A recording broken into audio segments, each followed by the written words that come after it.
Yogi ji, we all respect you. मुझे संरक्षण नहीं दे सकता है, तो मैं आज ही सदन को छोड़ करके वापस जाना चाहता हूँ। वो छोड़िए सर। मैंने कोई महत्व नहीं रखता महोदय।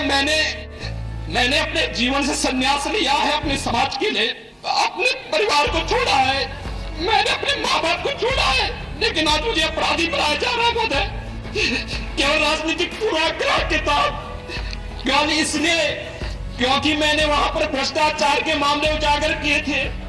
साल 1993 उत्तराखंड के पंचूर गांव में रहने वाला अजय अचानक से घर से लापता हो जाता है। बेटे को खोजने पिता आनंद सिंह हर मुमकिन जगह पर गए, लेकिन उसका कोई अता पता नहीं था। बेटे की याद मां के लिए एक एक दिन काटना मुश्किल था।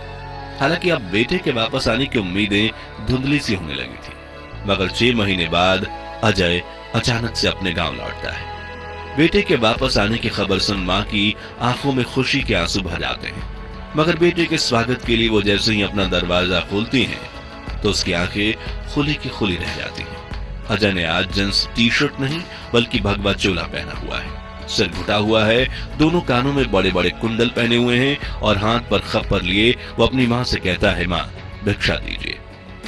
इस हैरान करने वाली घटना को लेकर वरिष्ठ पत्रकार अपनी किताब यदा यदा ही योगी में लिखते हैं। अजय को ऐसी हालत में देखकर मां वहीं स्थिर हो गई। मुंह खुला तो सही, लेकिन शब्द नहीं फूटे। आंखों में आंसुओं की धार बहने लगी। जो सत्य साक्षात सामने खड़ा था उसे देखते हुए भी यकीन नहीं हो रहा था, या शायद यकीन करने की हिम्मत नहीं थी। मगर सत्य सनातन है, टाला नहीं जा सकता। सत्य ही तो था वो। मां के सामने उनका बेटा युवा सन्यासी के भेष में खड़ा था। कल तक कॉलेज से लौट कर आते ही हंसते मुस्कुराते चेहरे को देखने की आदत थी, और आज उनका नौजवान बेटा अजय सन्यासी के रूप में खड़ा था। मां का मन कहता है कि यह मेरा बेटा नहीं हो सकता, लेकिन दिमाग जानता था कि ईश्वर जितना कठोर हो सकता है, उनका बेटा उससे भी कहीं ज्यादा कठोर हृदय का हो गया है। तभी अजय से आदित्यनाथ बने बेटे ने अपनी मां से कहा, मां भिक्षा दीजिए। मां ने खुद को संभालते हुए कहा, बेटा ये क्या हाल बना रखा है, घर में क्या कमी थी जो भीख मांग रहा है। तभी बेटा कहता है कि मां सन्यास मेरा धर्म है, एक योगी की भूख भिक्षा से ही मिटेगी, आप भिक्षा में जो कुछ देंगी वही मेरे मनोरथ को पूरा करेगा। तभी मां ने रोते हुए कहा कि पहले तुम अंदर तो आओ, मगर युवा सन्यासी अपनी मां के आंसुओं से भी नहीं पिघला और उनसे कहा, नहीं मां, बिना भिक्षा लिए ना तो मैं घर के अंदर आऊंगा और ना ही यहां से वापस जाऊंगा। आप पहले मुझे भिक्षा दीजिए, मैं रमता जोगी हूं। आप मुझे भिक्षा दीजिए, मैं फिर प्रस्थान करूंगा। आंसू को छिपाती मां अंदर गई और जो समझ में आया उसने बेटे के भिक्षा पात्र में डाल दिया। भिक्षा लेते ही योगी आगे चल दिया। कानों में आवाज अब भी गूंज रही थी, अलख निरंजन। इस तरह से आध्यात्म के सफर पर चलकर अजय सिंह बिष्ट बन गए थे योगी आदित्यनाथ। और आज हम आपको योगी आदित्यनाथ के जीवन से जुड़ी ऐसी ही कुछ अनकही अनसुनी कहानियां बताएंगे, इसलिए बने रहिए वीडियो के अंत तक।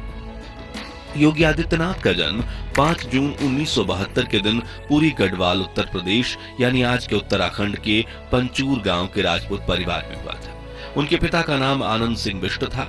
उन्होंने 1989 में ऋषिकेश के भरत मंदिर इंटरमीडिएट कॉलेज से इंटर की परीक्षा पूरी की, जिसके बाद उन्होंने कुटद्वार के पीताम्बर दयाल महाविद्यालय से बीएससी में एडमिशन लिया, जहां से पास होकर 1992 में उन्होंने गोरखपुर यूनिवर्सिटी के फिजिक्स एमएससी में एडमिशन लिया, लेकिन उसे पूरा किए बिना ही घर छोड़कर चले गए। और फिर जब घर वापस आए तो वो एक योगी बन चुके थे।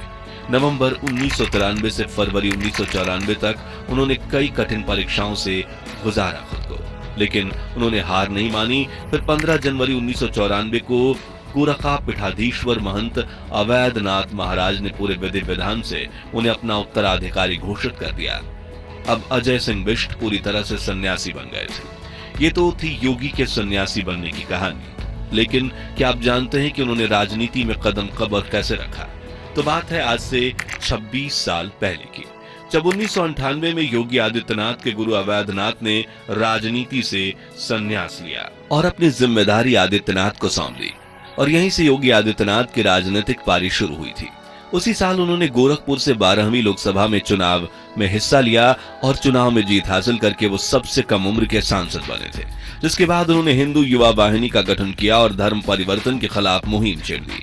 कट्टर हिंदुत्व की राह पर चलते हुए उन्होंने कई बार विवादित बयान दिए और धीरे धीरे करके गोरखपुर की राजनीति में उनका दबदबा बढ़ने लगा, जिसके बाद 19 मार्च 2017 में विधानसभा चुनाव में जीत हासिल करके योगी आदित्यनाथ उत्तर प्रदेश के मुख्यमंत्री बन गए। लेकिन अब भी वो अपने परिवार से दूर थे और मुख्यमंत्री बनने के बाद उन्होंने उत्तर प्रदेश की जनता के लिए अपना सारा जीवन समर्पित कर दिया। इसी बीच मार्च 2022 में वरिष्ठ पत्रकार रजत शर्मा के शो पर गए थे, जहां उन्होंने अपनी बड़ी बहन के संघर्ष से भरे जीवन की एक झलक देखी। उन्होंने कहा कि कैसे उनकी बड़ी बहन कई किलोमीटर पैदल चलकर चाय और प्रसाद की छोटी सी दुकान चलाती हैं, मवेशियों को चारा खिलाती हैं और अपने परिवार की जरूरतों को पूरा करने के लिए हर दिन संघर्ष करती हैं। तो इसके बाद रजत शर्मा ने योगी जी को कहा कि आपको नहीं लगता कि जैसे सभी राजनेता अपने परिवार का ध्यान रखते हैं, वैसे ही आप भी थोड़ा ध्यान रख देते। राहुल गांधी ने भी अपनी बहन को उत्तर प्रदेश के मैदान में उतारा है और आपकी बहन की कुछ तस्वीरें मैंने देखी हैं। तभी योगी आदित्यनाथ के आंखों में आंसू आ गए। मैं आपको दिखाना चाहता हूं कि कैसे वो रहती हैं और मुझे पता चला कि जब वहां लोग जाते हैं तो उनसे पूछती हैं उत्तर प्रदेश का हाल क्या है। कई किलोमीटर पैदल चल के घर से आती हैं, एक चाय की दुकान चलाती हैं, प्रसाद की दुकान चलाती हैं। तो आपको नहीं लगता कि सब अपने परिवार का ध्यान रखते हैं, आप भी थोड़ा ध्यान रख लेते। और बड़े ही दुखी बाड़ी में उन्होंने ये कहा, मैं देखिए एक योगी हूँ और मुझे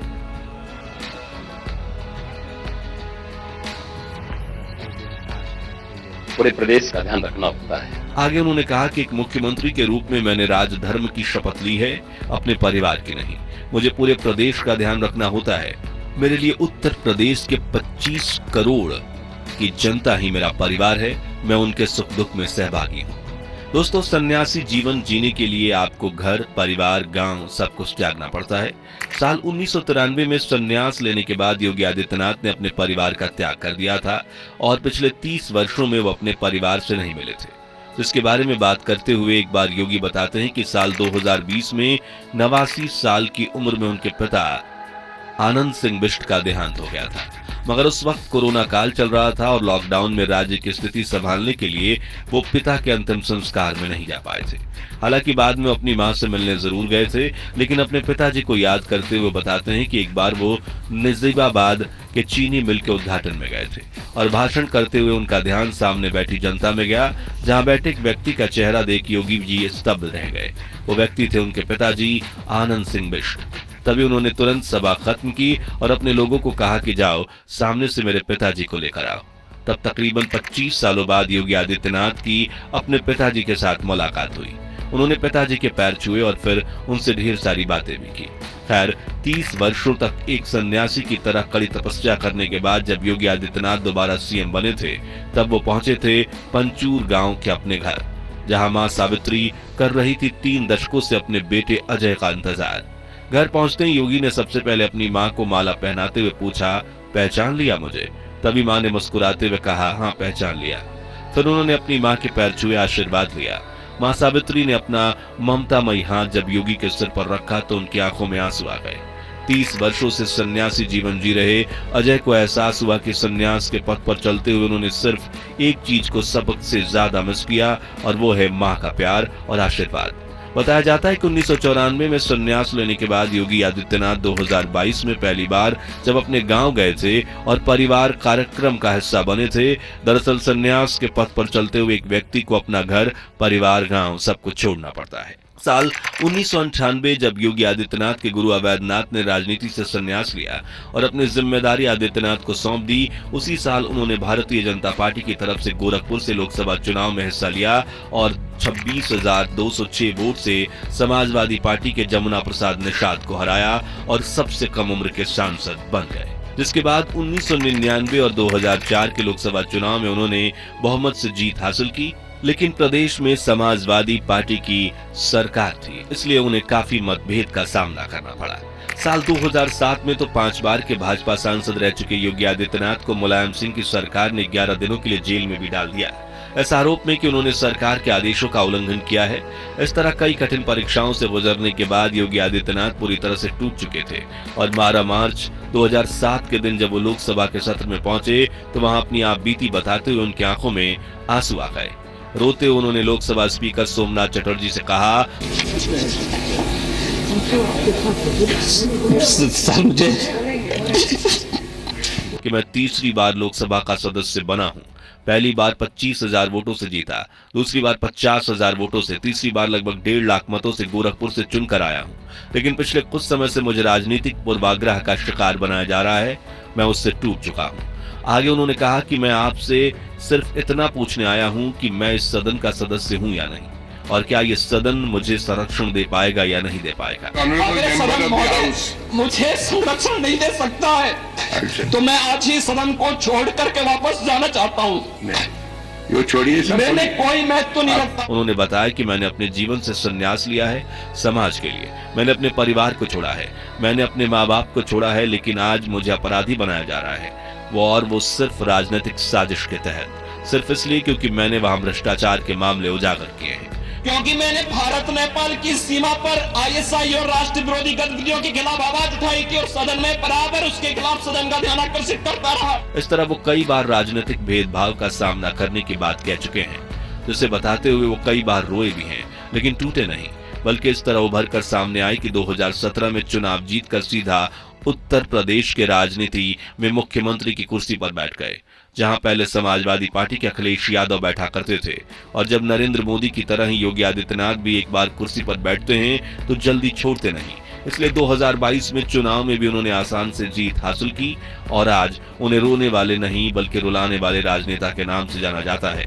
योगी आदित्यनाथ हिंदुत्व विचारधारा रखते हैं और जानवरों से उन्हें काफी लगाव है। वो गोरखपुर मठ की गौशाला में गायों को चराते हैं, खिलाते हैं और बंदरों को बजरंगबली का अवतार मानते हैं। इसी को लेकर उन्होंने एक दिलचस्प कहानी सुनाई थी जब मथुरा के लोगों ने शिकायत की थी कि हमें बंदर काफी परेशान करते हैं, जो सुनकर उन्होंने ये कहा था, मैंने कहा बजरंगबली की आरती करना शुरू करो, हनुमान चालीसा का पाठ कर दो, बंदर कभी नुकसान नहीं पहुंचाएगा।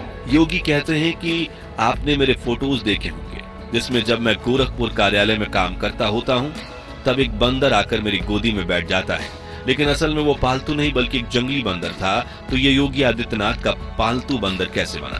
तो एक बार की बात है जब वो बंदर गोरखपुर में कार्यालय के परिसर में घूम रहा था, ठंड से ठिठुर रहा था, जिसे देख योगी आदित्यनाथ ने अपने कर्मचारी से एक केला मंगवाया और उस बंदर को दे दिया।